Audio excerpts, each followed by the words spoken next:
काव्य सौंदर्य के तत्वों को तीन कहा जाता है बेटा, रस, छंद और अलंकार। ये तीनों मिलकर काव्य के सौंदर्य को बढ़ाते हैं, कविता के सौंदर्य को बढ़ाते हैं। हम लोग बहुत पॉइंट आउट होकर के समझेंगे कि हमें कौन से रस में या कौन से छंद में या कौन से अलंकार में क्या परिभाषा और क्या उदाहरण लिखना है। ठीक है, तो सबसे पहले आप देख रहे हैं, पहले हम रस पढ़ेंगे। रस में क्या है? रस के सबसे पहले स्थायी भाव देखते हैं। श्रृंगार रस का रति, हास्य का हास, करुण का शोक, वीर का उत्साह, रौद्र का क्रोध, भयानक का भय, विभत्स का जुगुप्सा, अद्भुत का विस्मय, शांत का निर्वेद, वात्सल्य का वत्सल, भक्ति का भक्ति।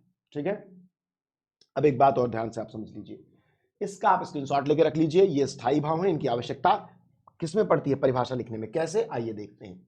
यहां पर एक रस लिखा हुआ है श्रृंगार रस। अब देखिए इसका हम परिभाषा कैसे लिखेंगे, बहुत सामान्य तरीका है। भरत मुनि ने सूत्र दिया कि विभाव अनुभाव संचारी भाव संयोगाद रस निष्पत्ति, उसी से हम रस को समझेंगे। ठीक है, रति नामक स्थायी भाव जब विभाव अनुभाव और संचारी भाव से पूर्ण हो रस की निष्पत्ति करता है तो उस रस को श्रृंगार रस कहते हैं। श्रृंगार को रसों का राजा कहा जाता है।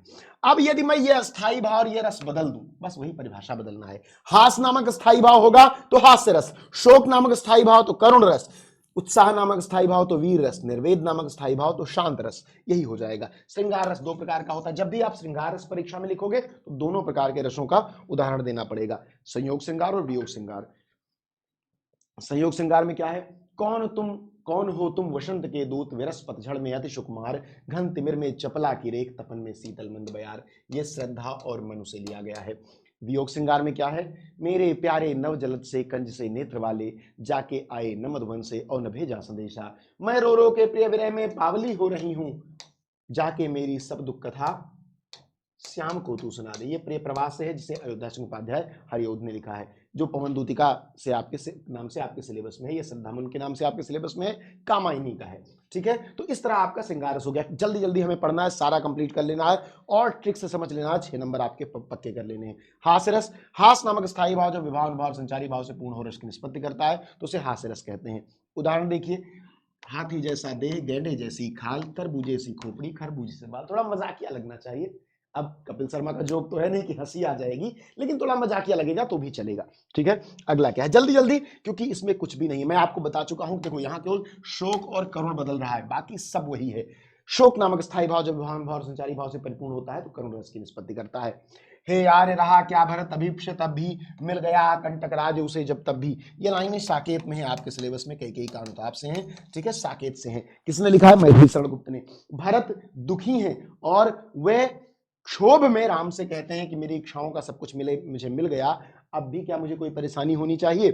अगला क्या है? वीर रस। उत्साह नामक स्थायी भाव भाव भाव संचारी भाव से परिपूर्ण होकर वीर रस की निष्पत्ति करता है।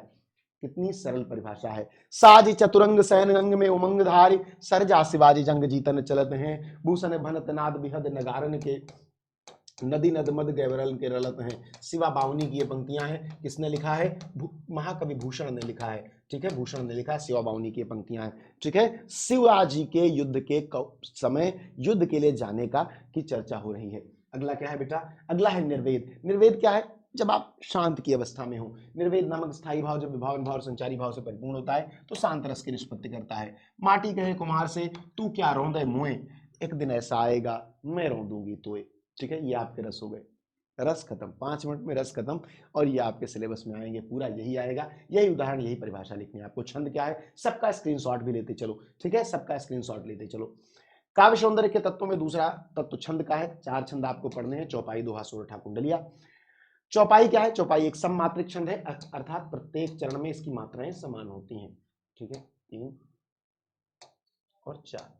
ठीक है, इसके हर एक चरण में 16 मात्राएं होती हैं। तुक पहले चरण का दूसरे से, तीसरे चरण का चौथे से मिलता है। यति हर एक चरण के अंत में होती है। तुक मतलब एक जैसे शब्द, समझावा, नावा, बनाई, रघुराई। यति क्या होता है? रुकना, जैसे यही विधि राम सब ही समझावा। अब यहां रुके, गुरु पद पदुम हरसि सिरुनावा, यहां रुके। अब देखो प्रत्येक पंक्ति में 16 मात्राएं हैं। तो मैंने आपको बताया था कि छोटा, छोटी, छोटाऊ, इनकी एक मात्रा होती है। बड़ा, बड़ी, बड़ाऊ, ए, आए, ओ, औ, इनकी सबकी दो मात्रा होती है, दीर्घ कहते हैं इनको, ऐसे चिन्ह लगाते हैं। तो यही विधि राम, अब रा है तो दो मात्रा मुंह, सबहि समुझावा, ठीक है, गुरु पद पदु महर्षि सिरुनावा। अब देखो इस मात्रा को देख लो, तुम सारी मात्राएं देख लो, सारी मात्राएं तुम गिन लो, हर एक चरण में 16 मात्राएं होंगी। इसका स्क्रीनशॉट ले लो, सभी लोग इसका स्क्रीनशॉट ले लेंगे। यही तुम्हारे चौपाई छंद का सबसे बेहतरीन उदाहरण और सबसे बेहतरीन परिभाषा यही है। अगला क्या है, दोहा छंद। यह एक अर्ध सम्मात्रिक छंद है, इसमें भी 4 चरण होते हैं, 1 2 3 4। अर्धसम क्यों कहा गया इसको, क्योंकि इसका दूसरा और चौथा चरण जो है, दूसरे और चौथे चरण में 11-11 मात्राएं होती हैं, ठीक है, और पहले और तीसरे में 13-13। अब देखो ये 13-13 मात्राएं होती हैं, तो 11-11 और 13-13। अब इनको देखो, आधा बराबर तो अर्ध सम्मात्रिक। अब इनकी मात्रा देख लेते हैं, ठीक है, श्री गुरु चरण सरोज रज निज मन मुकुर सुधार, ठीक, क्लियर है।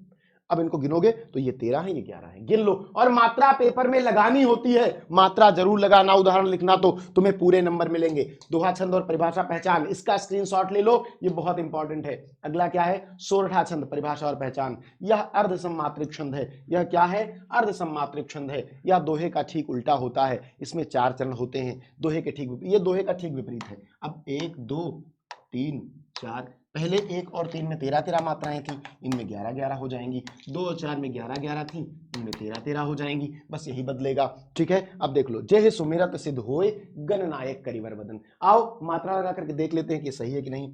जेहि सुमिरत सिद्धि होई गणनायक करिवर बदन, ठीक है, इधर 13 हो गई, इधर 11 हो गई। मात्रा गिन लो, मात्रा ऐसे ही लगानी है, बिल्कुल इसी तरह मात्रा लगानी है। सभी लोग इसका स्क्रीनशॉट ले लो। और बेटा ये सेशन शेयर कर देना अपने सभी हिंदी के जागरूक जिज्ञासु बच्चों के साथ, जिनको छंद के बारे में पहचान नहीं है, जिनको कविता लिखनी है, दोहा लिखनी है, परीक्षा पास करनी है, कुछ भी करना है, छंद सीखना है, उन सबको भेज देना, ठीक है। अगले पर चलते हैं, कुंडलिया छंद, परिभाषा और पहचान। कुंडलिया एक विषम मात्रिक छंद है, इसमें 6 चरण होते हैं, शुरू के 2 चरण दोहा और 4 चरण रोला होता है। विषम मात्रिक छंद अर्थात मात्राएं अलग अलग होंगी, सब में विषम होंगी, किसी में बराबर नहीं होंगी। पहला 2 चरण दोहे का होता है, बाकी 4 चरण रोला का होता है, ठीक है। तो जिस तरह दोहे में मात्रा लगती है उस तरह लगा के देख सकते हो। एक बात और, कुंडलिया की एक पहचान और है, जिस शब्द से कुंडलिया छंद शुरू होगा उसी शब्द पर खत्म होगा, यह भी इसकी एक पहचान है। हर चरण में प्रत्येक मात्रा, हर चरण के में 24 मात्राएं होती है, ये भी ध्यान रखना है, ठीक है, ये भी ध्यान रखना है। तो चलो सभी लोग छंद समझ गए, सेशन को एक बार शेयर कर दो, सेशन को सभी लोग लाइक कर लो। हम चलते हैं अलंकार पर। अलंकार हमारे सामने कौन कौन से हैं, अलंकार हमारे सामने कौन कौन से हैं, हमें पढ़ना है सबसे पहले कि अलंकार किसे कहते हैं। तो जिस प्रकार आभूषण मनुष्यों की शोभा बढ़ाते हैं, उसी प्रकार साहित्य में शब्दों और अर्थों के माध्यम से चमत्कार लाने वाले तत्वों, शब्दार्थों को अलंकार कहते हैं। बहुत सूक्ष्म और बहुत सटीक परिभाषा है ये बेटा, बहुत सटीक परिभाषा है, इसको स्क्रीनशॉट ले लो इसका, ठीक है। अलंकार कितने प्रकार के होते हैं, 2 प्रकार के, शब्दालंकार, अर्थालंकार। शब्दालंकार मतलब शब्दों के माध्यम से चमत्कार, इसमें अनुप्रास, यमक और श्लेष पढ़ना है। अर्थालंकार अर्थ के माध्यम से चमत्कार, इसमें उपमा, रूपक, उत्प्रेक्षा, भ्रांति, अनुसंदेह पढ़ना है, ये ठीक है। अब हम पहले अलंकार शुरू करते हैं, शब्दालंकार जो कि है अनुप्रास, जहां पर किसी व्यंजन वर्ण की आवृत्ति बार बार हो, जहां पर किसी व्यंजन वर्ण की आवृत्ति बार बार हो, जैसे तरणी, तनुजा, तट, तमाल, तरुवर, बहुछाई, कोमल, कलाप, कोकिल, कमनीय, कूकती थी, रघुपति राघव, राजा राम। ये सब तुम लोगों को याद है, इसका स्क्रीनशॉट ले लो। सब जितने भी वर्ड रिपीट हो रहे हैं सबको मैंने हाईलाइट कर दिया, ये आपको पता चल जाएगा, ठीक है। अनुप्रास अलंकार हो गया, जहां पर किसी व्यंजन वर्ण की आवृत्ति बार बार हो वहां अनुप्रास अलंकार होता है। दूसरा क्या है, यमक अलंकार, जब एक ही शब्द 2 या 2 से अधिक बार आए, जब एक ही शब्द बेटा 2 या 2 से अधिक बार आए और हर बार अर्थ अलग अलग हो, तो वहां यमक अलंकार होता है। जैसे आओ देखते हैं, कनक कनकते सौगुनी मादकता दिखाए, वा खाए बोराए नर वा पाए बोराए। तो कनक कनकते सौगुनी, कनक क्या है, धतूरा, ठीक है, अगर मनुष्य इसे खा ले तो पागल हो जाए। और दूसरा कनक क्या है, स्वर्ण, अगर तुम 1 कुंटल सोना पा जाओ तो भी तुम पागल हो जाओगे, ठीक है। काली घटा का घमंड घटा, जो काले बादल थे उनका घमंड घट गया, तो 1 घटा मतलब बादल बदली, 1 घटा मतलब घट जाना। तो इसका भी स्क्रीनशॉट ले लो सभी लोग। एस एस का मतलब होता है स्क्रीनशॉट और डबल एस मतलब स्क्रीनशॉट, ठीक है, जल्दी से ले लो। अगले पर चलते हैं, श्लेष अलंकार। जहां पर कोई एक शब्द एक ही बार आए पर उसके अर्थ अलग अलग हों, वहां पर श्लेष अलंकार होता है। जैसे रही मन पानी राखिए, बिन पानी सब सून, पानी गए न उबरे मोती मानुष चून। ये आपको याद होगा। उदाहरण मैं फिर से बता देता हूं। यहां पानी मोती के संदर्भ में पानी का अर्थ है उसकी चमक, मानुष के अर्थ में पानी का अर्थ है उसका सम्मान, चूना के अर्थ में पानी का अर्थ है उसकी मृदुता। ठीक है, ऐसे ही चरण धरत चिंता कर चितवत चारी ओर, सुवर्ण को खोजत फिरत कवि व्यभिचारी चोर। अब कवि के लिए सुवर्ण का अर्थ है सुंदर रचना, सुंदर रचना। ठीक है, व्यभिचारी के लिए सुवर्ण का अर्थ है सुंदर स्त्री, सुंदर स्त्री। चोर के लिए सुवर्ण का क्या अर्थ है? चोर के लिए स्वर्ण अर्थात सोना, यानी गोल्ड। सोना मतलब स्लीपिंग नहीं, गोल्ड। ठीक है, ये श्लेष अलंकार हो गया। अगला क्या है बेटा? अर्थालंकार। उपमा रूपक उत्प्रेक्षा भ्रांतिमान संदेह। अब देखो इसमें कुछ चीजें और समझ लो। उपमेय क्या है, उपमान क्या है और वाचक शब्द क्या है। साधारण धर्म तो नॉर्मल है, उसको बाद में बता दूंगा। उपमेय मतलब जिस वस्तु की तुलना की जा रही है उसे उपमेय कहेंगे। जैसे मेरी तुलना की जा रही है इस पेन के साथ, तो मैं उपमेय में हूं, उपमेय हूं। ये पेन क्या है? ये उपमान है। और मैं उपमेय हूं, मेरी तुलना की जा रही है। किससे की जा रही है? पेन से, तो पेन उपमान हो गया। मैं उपमेय, पेन उपमान। और जो हम दोनों के बीच तुलना को बताने वाला शब्द हो वो वाचक शब्द। जैसे पीपल पात सरिस मन डोला, तो पीपल पात सरिस, सरिस बता रहा है कि दोनों के समान। पीपल के पत्ते के समान, सरिस मतलब समान। कौन डोला? मन डोला। तो सरिस क्या हो जाएगा? वाचक शब्द। अब समझने में मजा आएगा। जब किन्हीं दो वस्तुओं के गुण, आकृति, स्वभाव आदि में समानता दिखाई जाए या दो भिन्न वस्तुओं की तुलना की जाए तब वहां उपमालंकार होता है। उदाहरण के लिए देखो, हरिपद कोमल कमल से, हरिपद कोमल कमल से। अब हरिपद किससे कोमल है? कमल से। तो से क्या हो जाएगा? वाचक शब्द हो जाएगा। स्पष्टीकरण मैंने लिख दिया है, इसको भी आप पढ़ सकते हो और इसका स्क्रीनशॉट ले लो सभी लोग। इसका स्क्रीनशॉट सभी लोग ले लेंगे तुरंत, इसका स्क्रीनशॉट सबसे पहले लेंगे। अगला क्या है? रूपक। जब गुण की अत्यंत समानता के कारण उपमेय पर उपमान का भेद रहित आरोप हो, उपमेय उपमान में अभेद हो जाए, अभिन्नता हो जाए। जैसे पायो जी मैंने राम रतन धन पायो, एक गाना है ना, बहुत सुंदर है। पायो जी मैंने, मेरे गले पर मत जाना। मैं लता मंगेशकर नहीं हूं दोस्तों। सेशन को शेयर करते रहना और सेशन को लाइक कर देना एक बार, जो बहुत जरूरी है। जो नए बच्चे हैं वो चैनल को सब्सक्राइब कर लेंगे, क्योंकि तुम्हें पता है क्वालिटी ही हमारी पहचान है। ठीक है, तो पायो जी मैंने राम रतन धन पायो, राम रतन, रतन राम हो गया, राम रतन हो गया, इनमें अभिन्नता हो गई। स्पष्टीकरण लिखा है, स्क्रीनशॉट ले लो सभी लोग, जल्दी से स्क्रीनशॉट ले लो। अगले पर चलते हैं, उत्प्रेक्षा। कहीं पर जहां पर उपमेय में उपमान के होने की संभावना हो। ठीक है, उपमेय को देखकर, मुझे देखकर लगे कि मैं पेन हूं, मुझे देखते ये लग जाए कि मैं पेन हूं, तो क्या हो जाएगा? उपमेय में उपमान की संभावना हो जाए। यहां पर शब्द आएंगे मनु, जनु, जनहु, जानो, मानो, मानो। कोई कहेगा तुम तो ऐसा ऐसे लग रहे हो मानो पेन हो, मानो पेन हो। ठीक है, क्लियर है सभी को? चलिए, तो सोहत ओढ़े पीठ पत श्याम सलोने गात, मनहु नील मन शैल पर आतप पर्यो प्रभात।